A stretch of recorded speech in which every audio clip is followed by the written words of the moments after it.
Welcome back to the Max Forti Chat. I'm Max Forti. Today I'm proudly joined by Renaud Salmon. He is the new Chief Experience Officer with Amouage, one of the world's most sought-after high-end niche brand. Renaud has an extensive, impressive portfolio, and he has worked with great luxury brands such as Louis Vuitton, Dolce&Gabbana, Alexander McQueen, and Marc Jacobs, just to name a few. Welcome, Renaud, to the podcast. Say hello to listeners and fragrance aficionados worldwide. Hello, everyone. Hello, Max. Thanks for being here with us today. As we always do here, a little quick scent check. What is your scent of the day today? So today I'm wearing something I'm working on. It's called Desert Tears, and it's inspired by, one of the key ingredients is frankincense. Wow. And the code name, because it's not the final name of the fragrance, is Desert Tears, because the way frankincense drops and creates those drops on the trees is actually mentioned as desert tears by some people. Wow, that's very interesting. And is this a new scent that's perhaps going to be launching sometime in the fall, we could say? Correct. That's great. Great news, guys.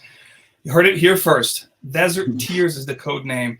My scent of the day is actually an Amouage fragrance, which happened to be my first Amouage purchase, which was back in 2010, and the fragrance is a fragrance that was released in 2007 originally, and this is none other than 7 or 9, if I'm not mistaken now.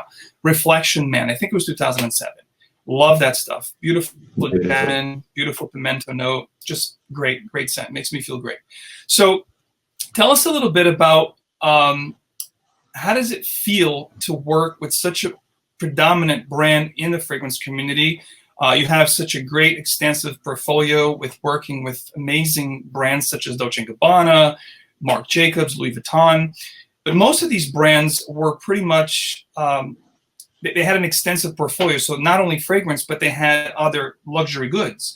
Now, when it comes to Amouage, besides the candles and stuff, it's most predominantly a fragrance company, and it's very embedded in the fragrance community, meaning the fragrance community holds it very high in very high regards. And you're picking up a role from Christopher Chong, who's been here for over a decade, and he's done a fantastic job. So how does it feel, number one, it's a two-part question, to take on this role, which is kind of a different role from things you've done in the past, I would assume, the challenges that you're going to face, and how do you feel about, the way Amouage is embedded in the fragrance community, the challenges of doing this? How do you, your take on this whole experience? It's a good question. There are lots of differences between what I was doing before and I guess what I'm doing now. And as you said, first of all, the brand is predominantly a fragrance brand. Working for fashion or luxury brands doing fragrances means that indeed what you create needs to fit within a bigger vision, the vision of a brand, but also the vision of a fashion designer. So you're bringing the vision of someone else to life. And here at Amouage, it's really about bringing the vision of the house and its influences and the vision to some extent of Oman and the country and so on. So it's quite different. I would say the second biggest difference is the way we work on fragrances. When you work on big brands, you have to please, I would say, hundreds of thousands of people. Everything is very calculated in a way. You have lots of pressure because you walk a very fine line of commerciality and you have to please lots of people.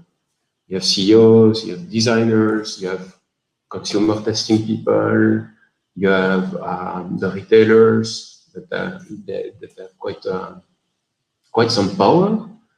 And here, you don't have all of that. So it's really different. The expectations are big, but it's very different. So you have much more freedom, but in exchange, actually people expect, and the fragrance community expect, I think, that you take that freedom and that you use it to create things that are interesting, that are different, that are beautiful. So, I mean, I hope it answers the question.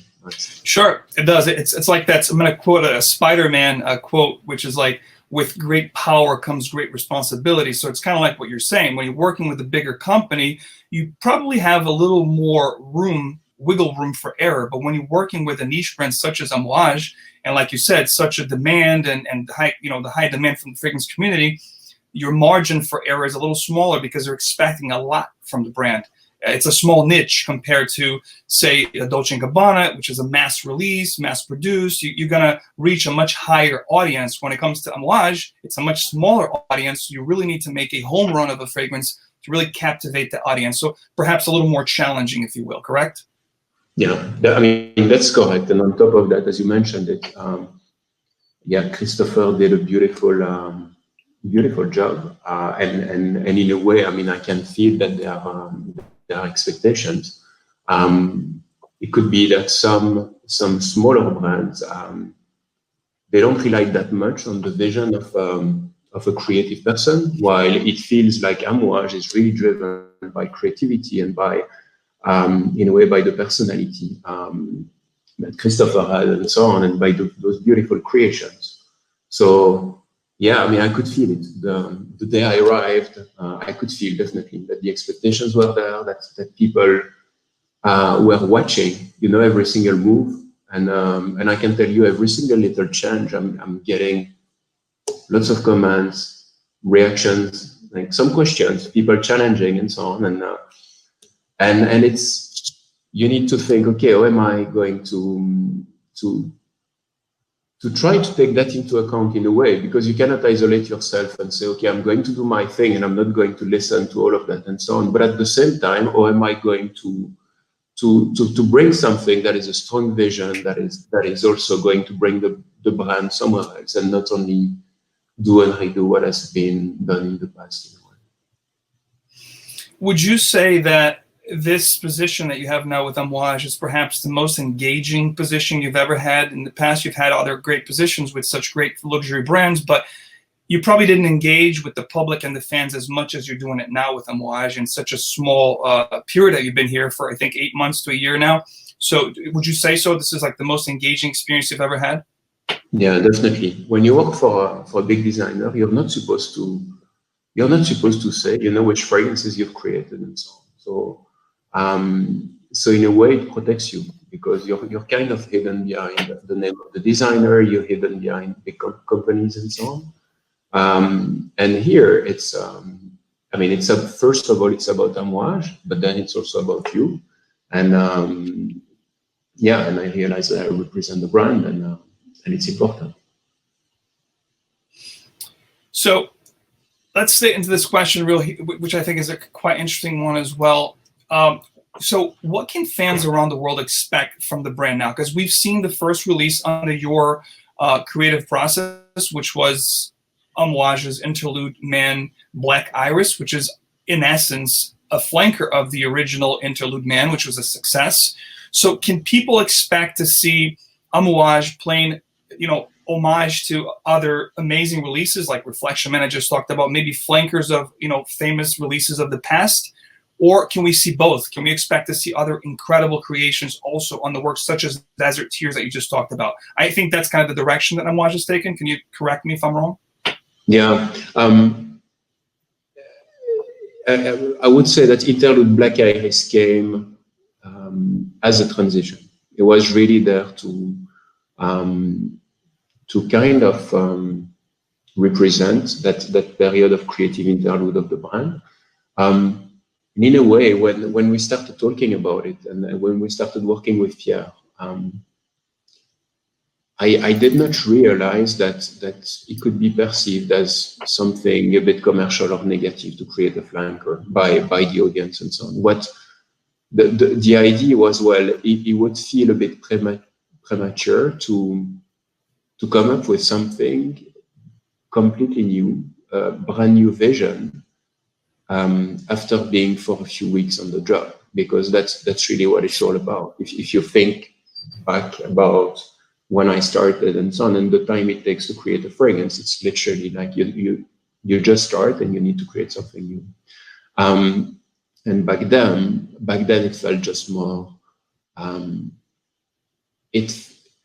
It made more sense to look at the past and to try to revisit a little bit something that had been done beautifully on the brand, and trying to give a bit of the indications of what is going to come, without bringing everyone on a new story and on a new journey and so on. So that's what we did. It does not mean that we are going to start doing more flankers. Like right now, there is no plan to do more flankers. So yeah, I mean, obviously, after we released the first flanker, we got also some people asking, "Are you going to flanker this and that and so on?" And we were like, "Listen, that's not the plan. I think we needed that in order to turn the page. But moving forward, we are going to come up with new creations. It does not mean that we are going to kill the past neither, because lots of people got worried. Like, are you going to kill all of the old fragrances and so on? And because the fragrance community, I mean, it goes quite fast, and people talk and so on. And so the good thing about Amouage is that we produce everything ourselves. We are able to do small quantities of products and so on. So we can keep a lot of references alive. We don't have to discontinue products that are slow movers or things like that. So the plan is really not to discontinue the past creations at all. They're beautiful, they're successful, and so on, and or not to change the quality or whatever.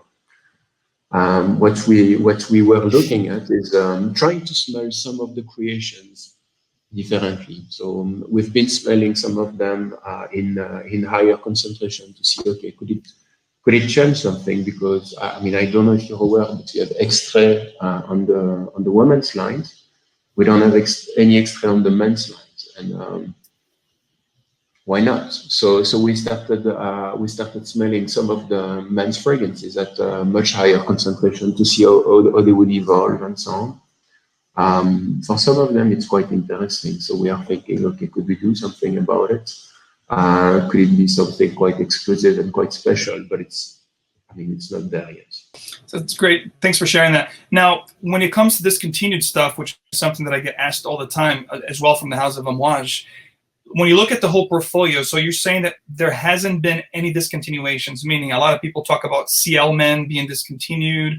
They talk about Gold Man, Silver Man. So it's clear, I want you to be clear here, there hasn't been any discontinuations, and you guys are not planning on discontinuing anything, correct? So, yeah, let me clarify. I think that there were a few discontinuations in the past. So before I came in, but I don't have plans to discontinue more. I think the reason, if I understood correctly, the reason for those discontinuations is we were forced at some point in time to reformulate some fragrances for safety reasons. And back at the time, the team was not happy with the reformulation. And instead of ending up with something that does not respect the spirit of the original creation, yeah, I mean, the house did not want to compromise in a way. So it felt better to discontinue some of them instead of trying to reformulate them and then ultimately disappoint our clients who would be purchasing something that they don't recognize. Gotcha. With your extensive portfolio of working with Dolce&Gabbana, with Louis Vuitton, and all those great brands, have you ever had any experience with creating or doing any kind of creative work with perfumers such as Pierre Nadine with other fragrance brands before Amouage? Is there any like creation that you can think of that comes to mind that you were a part of the creative process? Yeah, definitely.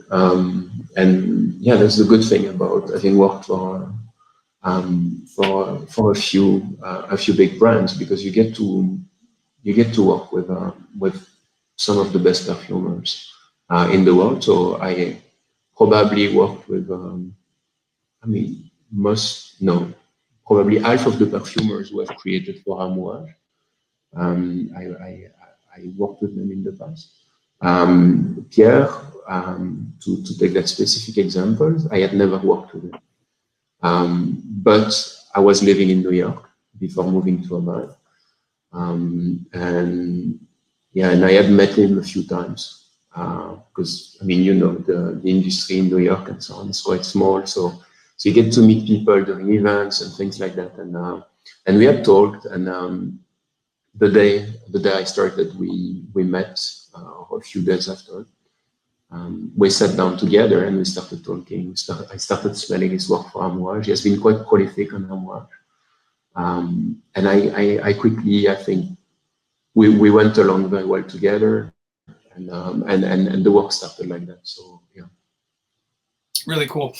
Speaking of New York, I don't know if you heard about this, but last year we had an extremely great event that brought the people together, which was called Scent Explore, which is something that's going to happen every year. This year, unfortunately, because of COVID, coronavirus, we may not be able to do it physically, but I may do some kind of online virtual convention. I'm working with a big company right now to put it together and structure it. Of course, I'll let you know. Last year, Your Parfums joined us, and Amouage was well represented through them. But I definitely, 2021, we're going to do another one. It's going to be a big event, and I definitely want Amouage to be there because it is one of my favorite brands, and people love your brand. So just an invitation here to stay on record that I do love the brand, and I want you guys to grace us with your presence and with Amouage. And perhaps Desert Tears, is going to be a great hit. I can't wait. I'm already curious about it. So I want to get to know a little bit about Renaud. So let's talk about what is a normal day in the life of a chief experience officer with Amouage. What is your day like, or your normal life? Give us a little bit of both, like the scope of, do you normally work out? Do you wake up? You go to the office? Like, give me like a quick and fun rendition of what is the day in the life like of Renaud Salmon. Good. So I would usually wake up at 5. I wake up in Muscat. Usually the weather is, you don't even check the weather forecast in Muscat. So it was sunny. I wake up, I exercise, I run. I like to run like long distances and so on.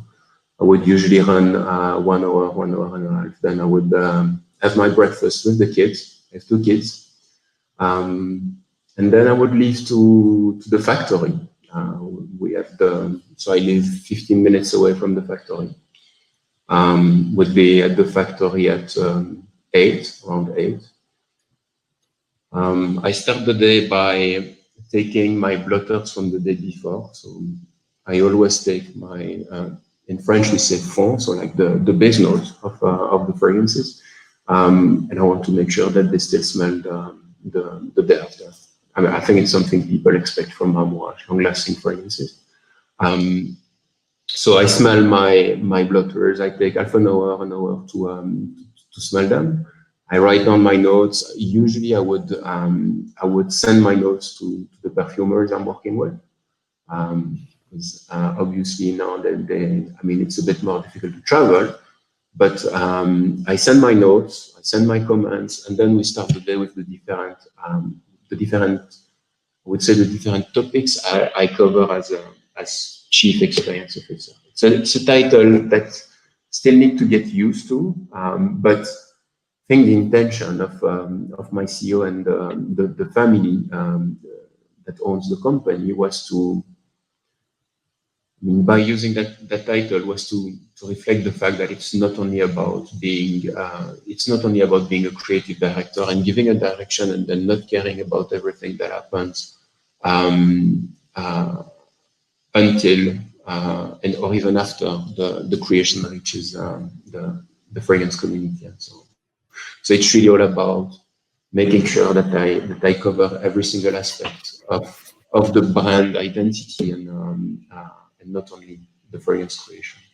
So I would usually have meetings until 1, and we would cover topics like the boutiques, the website. We've done a lot of work on the website, the different fragrances, the packaging. We've done a lot of work on sampling, small sizes and so on, because obviously everyone is trying to find ways also to get new ways for people to experience fragrances when it's not that easy to go to a boutique anymore. We would take lunch, usually all together.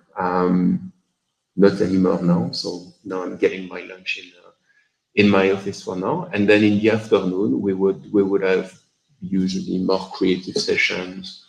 We would evaluate samples and things like that. And I would try to be home for dinner. That's it. Normal day. Very busy day, very involved, very hands-on. And I think you hit the nail on the head. I think when it comes to Amouage, the fragrance community expects 4 things. Quality, they expect longevity, like very strong, powerful fragrances. Definitely daring, pushing the envelope a little bit of the industry, and definitely a little bit of mysteriousness. I think those are the adjectives that I think would describe how the fragrance community views Amouage as a whole. Wouldn't you say so? You think that's the common perception of the fragrance industry? I mean, the fragrance community, from Amouage? So, yeah, I agree. And so to go back to them, so I think the first one you mentioned was quality, definitely. And again, the perception of quality can vary depending on the people and so on. But I think, the lastingness is one of them. The fact that the ingredients smell natural, authentic, expensive, and so on. The fact that the signature is not too expected and so on. So you mentioned quality, you mentioned lastingness. What I want to achieve with lastingness is, I think that today it's relatively easy to achieve lastingness by using like extremely heavy and strong molecules and so on. And I don't want to get there because I don't want Amouage fragrances to go after strength and lastingness just by creating, nuclear fragrances that miss a bit of that beauty and that, in a way, that fragility and patina that makes them beautiful. So the challenge, and every time I meet with perfumers, it's always all about, we need to get that longevity, we need to get that strength, we need to get it in a beautiful way. And it's difficult. When you work with florals, it's really difficult to strike that balance. When you work with, if you want to convey something that is delicate, that has some nuances and so on, and you don't want something to just like take over the full composition, it's quite difficult as well. So, lastingness. Something special. I think the third one you mentioned was some special fragrances that are a bit different and so on. Definitely agree. However, I think I'm not going to go after things that are too conceptual or weird. I think I want things that feel special and different, but always, I think pleasure is important in fragrances. So I don't want to force people to go through something weird in order to discover something beautiful and so on. I prefer to really go for something that you enjoy from A to Z. And the last one, I think it was surprising, or some daring, mysterious. I agree, daring, mysterious. It's true that there is some, when you say mysterious, I agree. Like there is a lot of texture and a bit of darkness in Amouage fragrances. Is it because of the frankincense? Is it because there are lots of ingredients and they're quite complex and so on? So agree. Let's talk more about Renaud. So going back to the past now, do you remember maybe some of your earliest and most fond memories with fragrance? Are you a true fragrance lover yourself? I'm sure you are at this point. But going back as a kid, as a teenager, do you have some fragrances throughout your life as a young kid, as a teenager, as a young adult? You're still young, but maybe some fragrances that were really groundbreaking to you, maybe some fragrances that you wore for a long time, some signature scents, fragrances that really mean a lot to you over the years, and you have a special place in your heart for them. Can you share some of those with us, or maybe some earlier fragrance memories from your father or family members? Yeah, I mean, yeah, I would say the first memories, as most of the people, I guess, their mother and their father. My mother was, I mean, what I recall was Odyssey. She was wearing Odyssey quite a lot. And I did not like it because to me it felt very, very outdated and very, very sharp. And every time we were driving in the car and she was wearing it, I was getting sick.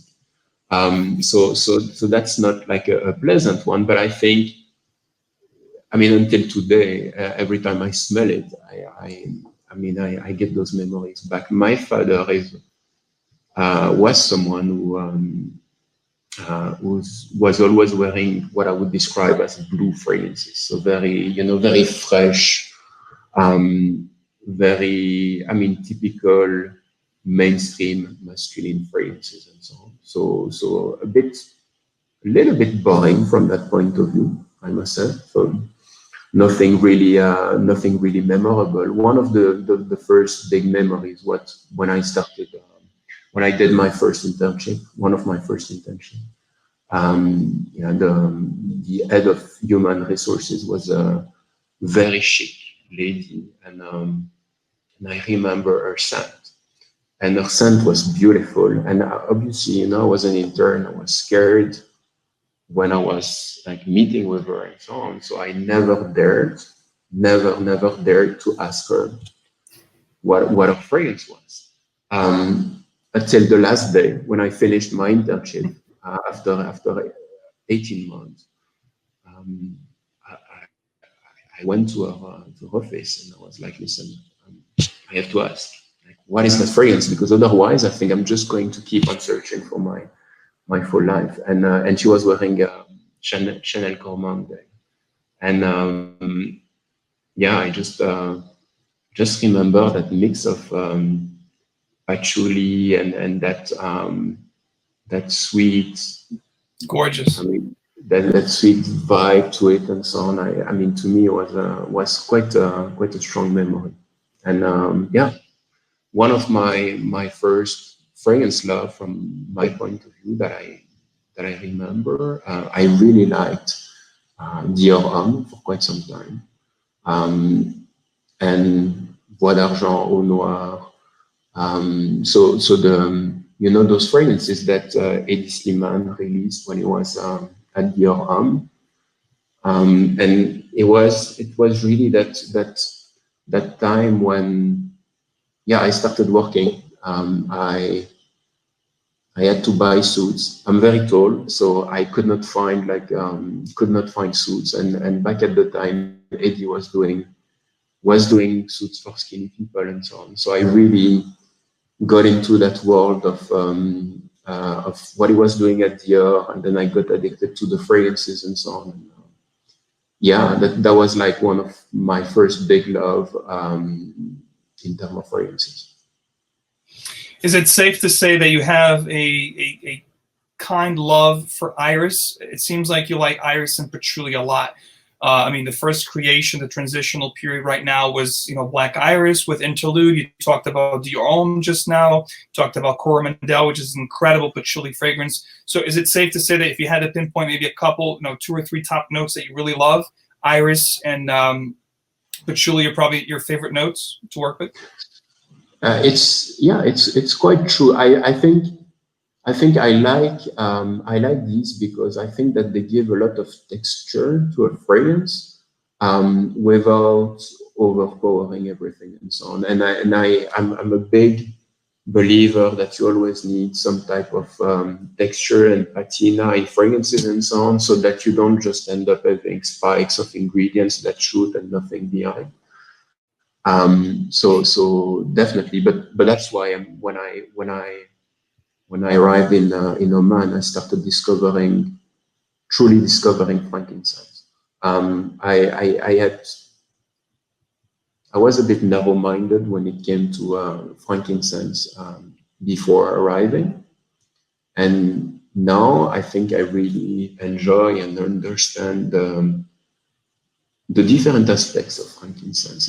Frankincense can be citrusy, frankincense can be green, frankincense can be smoky, can be so woody, can be so many things. And so now it's a little bit like something I'm in love with. And I think, I mean, it makes sense because Oman is the land of frankincense. Best quality of frankincense comes from here. We have tons of different qualities of frankincense, and frankincense is part of a lot of Amouage fragrances. Absolutely. Now, this question is going to be a cool one. I want to know, currently in the Amouage portfolio, do you have a favorite, one fragrance that you normally gravitate towards from what they currently have?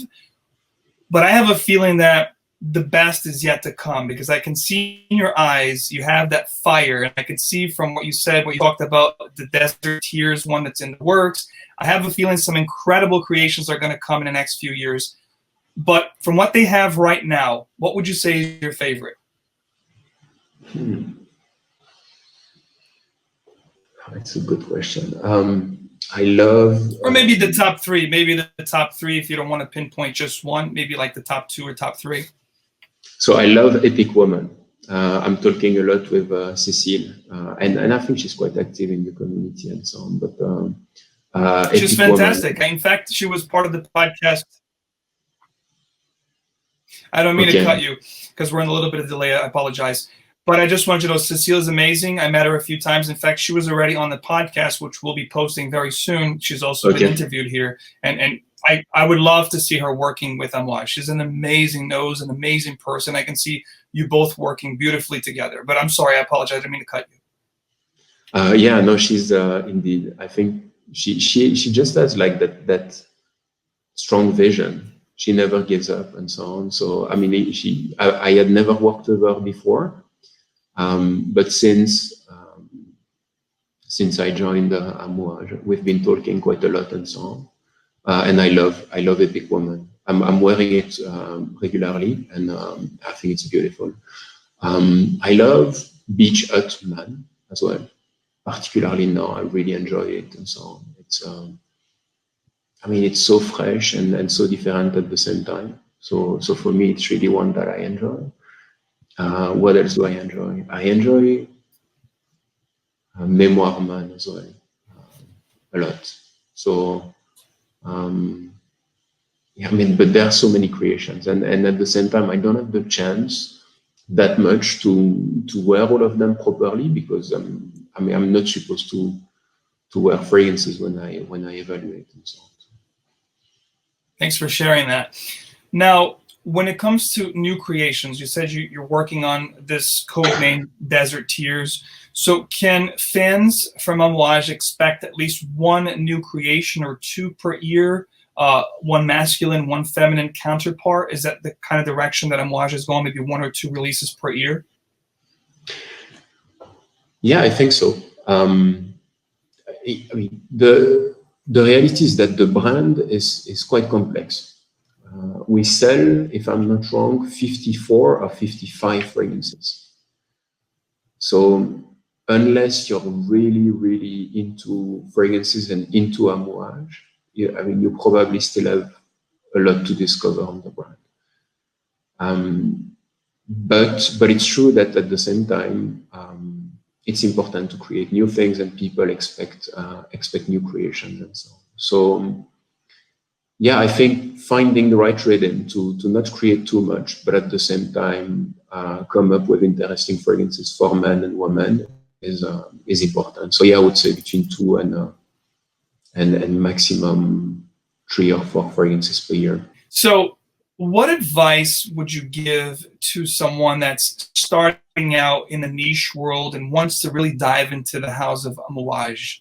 What advice would you give for a man or woman that wants to experience Amouage? What is the best way to start experiencing the house of Amouage, in your opinion? So if you have the chance to go to live close to a boutique that sells Amouage, I would say go and talk to the boutique people, because usually they are very knowledgeable. And again, we welcome everyone and so on. So don't hesitate to go and take your time. Like, I think smelling, 50, 55 fragrances and so on takes a bit of time, but don't hesitate. You don't have to buy and so on. Just try everything and come back, wear them and so on. What else? We have beautiful discovery sets. So that's also a good way to, and we are trying to create more, but that's a good way to experience the brand. And yes, I would say try to, so don't stop after one. They are a bit of an acquired taste, some fragrances. So wear them.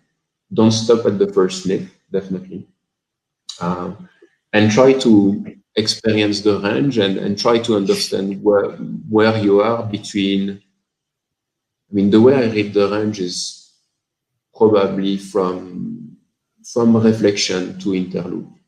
To me, they represent a bit the extremes, but there is so much in between, and try to maybe start with those two. Like you get like the easiest one, probably, or one of the easiest one, and then a very complex, rich fragrance. And then try to see where you are, and then progressively you can go in between. That's great advice. I agree 100%. You have a total, gamut of spectrum from, like you said, the more wearable reflection to the more challenging interlude. So try the easiest one, the most challenging one, and then try the stuff in the middle, because there's a great range of fragrances and there's something for everyone for sure. And that's a great way to start with the brand. And discovery sets are a great idea, and I hope to see more discovery kits from Amouage. So I'm going to start a little rapid fire session here that we do customary of the Max Chat, which is a really fun way to get to know you even a little bit more. This is a series of questions, and you can just answer with the first, answer that pops into your head. Don't think too much. It's just a little more about Renaud Salmon. So let's start with the first one. How would you describe Renaud Salmon with 3 words or less about your character, about who you are as a person? So 3 words or less. Describe Renaud Salmon. Adventurous. I love to explore and discover. A dreamer. Love to dream. Have big projects and big plans. And I'm demanding. Demanding with myself. Demanding with everyone working with me and so on. I think it's something good in the luxury world. Yeah, that's me. Cool. Favorite color? Green. Nature. A favorite place, a place that you love to go to. It could be anything. It doesn't have to be a name location, but it could be a beach, the mountain, whatever. A favorite place. Lost Mark. Lost Mark is, I don't know if you know about it. They have a fragrance brand, actually. It's a place in France, at the very end of France, in Brittany. They call it the end of the world. It's stunning, and they created a fragrance brand that was quite famous, I would say, in the US and so on a few years ago. I think they stopped it now, but they had beautiful creations. So if you really love to dig into fragrance history and so on, Lost Mark. A favorite dish or food, like a certain food, a favorite dish that's just very satisfying to you, like one favorite dish. I love to eat mushrooms, and I love to pick them myself. So I love to walk in the woods and so on, and pick mushrooms and eat them. I find it very satisfying to eat something you find. That's really cool. A drink of choice. Bordeaux. Love wine. Love Bordeaux. So Bordeaux and coffee. Nice. A hobby besides fragrance. Do you have a hobby, something that you enjoy doing? It could be running. It could be just something that you love to do and you do it often. A hobby. Yeah, I run in the mountains every week. Nice. So what turns you off? Do you have any pet peeves, like a certain thing that people do, a certain thing that you see that really turns you off, like a certain, major pet peeve? Yeah, I don't like when people are insensitive, like when they lack empathy, and yeah, it kind of shocks me when I notice that. Got you.